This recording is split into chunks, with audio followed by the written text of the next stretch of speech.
हिंदी के अंदर, यानी आप हिंदी के अंदर मेरे हिसाब से आप पूरे में से पूरे नंबर ला सकते हैं। यानी अपने हिंदी के अंदर जो कि 30 क्वेश्चन आते हैं 90 नंबर के, यानी 30 जो क्वेश्चन आते हैं वो 90 नंबर के, तो मैं आपको ये दावे के साथ कह सकता हूँ प्रश्नों की संख्या आप ये 90 नंबर आराम से ला सकते हैं अगर आप इस स्ट्रेटजी के साथ पढ़ेंगे।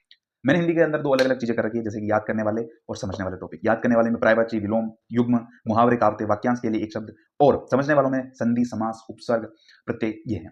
आपका स्वागत है एक और नए वीडियो के अंदर, जहां आज हम बात करने वाले हैं अपने प्री डीएलएड यानी बीएसटीसी के सिलेबस को लेकर। और मैंने जैसे कि पिछली वीडियो में आपको कहा था कि जो सिलेबस है वीओमो जो जारी करता है, आप देख सकते हैं वीओमो ने ये जारी किया, इसकी ऑफिशियली वेबसाइट पर है, वहां से भी आप डाउनलोड कर सकते हो और आप टेलीग्राम से भी मेरे ले सकते हो। तो पॉइंट की बात यह है कि जैसे कि वीओमो जो सिलेबस जारी करता है वो सिर्फ पॉइंट टू पॉइंट सिलेबस जारी करता है, लेकिन मेरे पास पूरा सिलेबस है। आप देख सकते हैं, ये मैंने पिछले 15 सालों के पेपर का निचोड़ निकालकर इन टॉपिकों के आधार पर इन बिंदुओं को मैंने लिखा कि इस टॉपिक से ये बिंदु आते हैं। तो ये अपना सिलेबस है और ये मैंने जिस सिलेबस को अलग करके बनाया वो है। तो सबसे पहले हम बात कर लेते हैं कैसा रहता है पेपर, क्या क्या जो आप पहली बार देख रहे हैं वो मैं आपको बता देता हूँ। सबसे पहले 200 प्रश्न आते हैं हमारे पेपर के अंदर। 200 प्रश्न आते हैं और 600 नंबर का पेपर होता है, यानी जो अंक बार है वो 600 है और क्वेश्चनों की संख्या 200 है।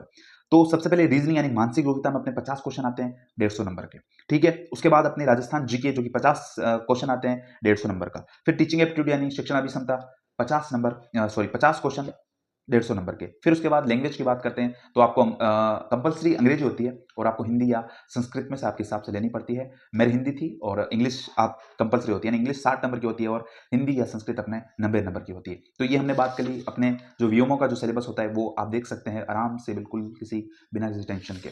तो अब मैं अपने सिलेबस की बात करता हूं। तो सबसे पहले हमें जीके के अंदर कौन कौन से टॉपिक पढ़ने हैं। सबसे पहले हमें जीके के अंदर यानी कला संस्कृति के अंदर सबसे पहले लोक देवी देवता, उसके बाद संत संप्रदाय, फिर लोक नाट्य नृत्य और नाट्य नृत्य और संगीत, फिर चित्रकला पढ़नी है, हस्तकला और लोक कला पढ़नी है, रीति रिवाज प्रथाएं पढ़नी है, वेशभूषा आभूषण जनजातियां, महल और हवेलियां, स्मारक बावड़ियां पढ़नी है, मेले एवं त्योहार पढ़ने हैं, प्रमुख दुर्ग पढ़ने हैं और प्रमुख भाषा पढ़नी है। और इसके अंदर आप जोड़ सकते हैं प्रमुख पर्यटन स्थल। आप देख सकते हैं भूगोल के अंदर अपने अपने सबसे पहले सामान्य परिचय पढ़ना है, उसके बाद स्थिति विस्तार, भौतिक प्रदेश पढ़ने हैं, नदियां जिले यानी अफवाह तंत्र पूरा पढ़ना है, फिर जलवायु और मृदाएं पढ़नी है, सिंचाई परियोजनाएं पढ़नी है, वन्य एवं वन्य जीव पढ़ने हैं, उद्योग पढ़ने हैं और खनिज पढ़ने हैं।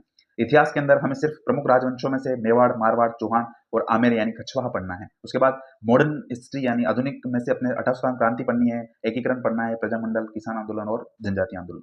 हिंदी के अंदर, यानी आप हिंदी के अंदर मेरे हिसाब से आप पूरे में से पूरे नंबर ला सकते हैं। यानी अपने हिंदी के अंदर जो कि 30 क्वेश्चन आते हैं 90 नंबर के, यानी 30 जो क्वेश्चन आते हैं वो 90 नंबर के, तो मैं आपको ये दावे के साथ कह सकता हूँ प्रश्नों की संख्या आप ये 90 नंबर आराम से ला सकते हैं अगर आप इस स्ट्रेटजी के साथ पढ़ेंगे। तो मैंने जैसे कि हिंदी के अंदर 2 अलग-अलग चीजें कर रखी है, जैसे कि याद करने वाले और समझने वाले टॉपिक। याद करने वाले में पर्यायवाची, विलोम, युग्म, मुहावरे, कहावतें, वाक्यांश के लिए एक शब्द, और समझने वालों में संधि, समास, उपसर्ग, प्रत्यय ये हैं।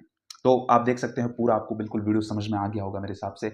और इसकी जो पीडीएफ है, और ये जो पीडीएफ है मैं अपने टेलीग्राम पे शेयर करने वाला हूँ आपके साथ, तो आप मेरे टेलीग्राम से भी जुड़ सकते हैं, लिंक डिस्क्रिप्शन के अंदर है।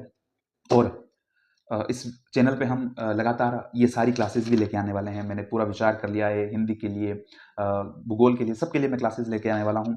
और आप अब बात करेंगे, ये तो अपने जीके की बात हो गई और हिंदी की बात हो गई, ये अपने जीके की और अपने हिंदी की बात हो गई।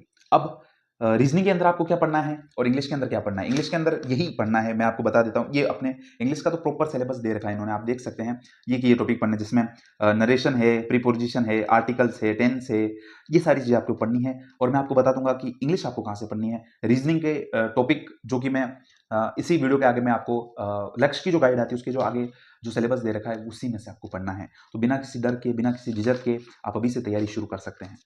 ये अपना सिलेबस और पाठ्यक्रम है। आई होप आपको वीडियो पसंद आया होगा। अगर पसंद आए तो लाइक करो और अपने दोस्तों के साथ शेयर करो और आप हमारे साथ जुड़ भी सकते हैं। तो बात रही सिलेबस की, भी मैंने बात कर ली, सारी चीज़ मैंने बात कर ली। और मैं आगे आने वाली वीडियो में बहुत सारी बातें करने वाला हूँ, किताबों को लेकर, टाइम टेबल को लेकर, और बहुत सारी चीज़ें हम इस चैनल पर डिस्कस करने वाले हैं। आप हमारे साथ जुड़ सकते हैं इस यात्रा में। लेकिन आपको मानस बनाना पड़ेगा, आपको तैयारी अभी से शुरू करनी पड़ेगी, क्योंकि कंपटीशन आप भी देख सकते हैं बहुत हैं, और इस कंपटीशन में आगे बढ़ने के लिए आपको सबसे पहले शुरुआत करनी पड़ेगी।